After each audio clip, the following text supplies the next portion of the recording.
ఎందుకంటే ఎందుకంటే ఎందుకంటే జ్యుడిషియల్ ఎంక్వైరీ ఆర్డర్ ఇచ్చినప్పుడు జ్యుడిషియల్ ఎంక్వైరీ ఆర్డర్ ఇస్తామని మేము అనలేదు అధ్యక్ష.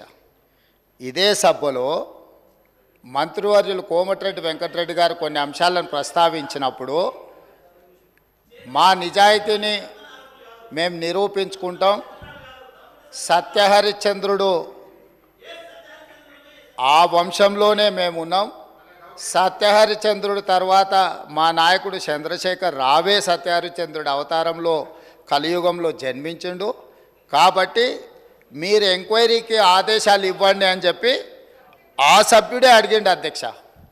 సో వారు నిజాయితీని నిరూపించుకోవడానికి వారు సత్యహరిశ్చంద్రుడి వంశమని తెలంగాణ సమాజానికి అంతా చెప్పుకోవాలని వారు అడిగినప్పుడు వారిని ఎందుకు బాధ పెట్టాలని చెప్పి ఛత్తీస్గఢ్ నుంచి కొనుగోలు చేసిన 1000 మెగావాట్ల విద్యుత్ ఒప్పందము, యాదాద్రి 260x4 1040 మెగావాట్ల భద్రాద్రి పవర్ ప్రాజెక్టు నిర్మాణం సబ్ క్రిటికల్ టెక్నాలజీ తోటి, అదేవిధంగా యాదాద్రి 4000 మెగావాట్ల విద్యుత్ ఒప్పందం బిహెచ్ఎల్కి ఇచ్చిన దానికి సంబంధించి వారు అడిగితేనే ఇదే సభలో చర్చ జరిగితే తమరి అధ్యక్షతన రాష్ట్ర ప్రభుత్వం ఆమోదించింది.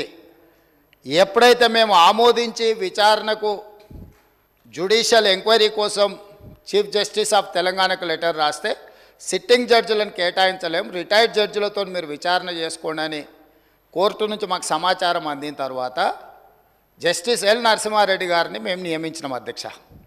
వారు విచారణ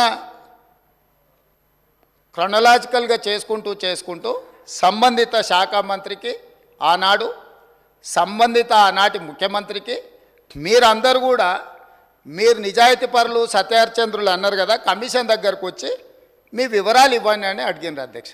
అంటే ఒక కమిషన్ వేసిన తర్వాత కమిషన్ విచారణ చేసేటప్పుడు కమిషన్ సమన్ చేసినప్పుడు బాధ్యత గల పౌరుడిగా ప్రజాప్రతినిధిగా అక్కడికి వెళ్ళి తమ వాదనను ఇక్కడ ఏదైతే వాదన వినిపించాలనుకున్నారో ఆ విచారణ కమిషన్ ముందర వెళ్ళి వీరు వాదన వినిపించి ఉంటే నిజంగానే వాళ్ళ నిజాయితీ అంతా బయటకు వచ్చి ఉండేది కదా అధ్యక్ష.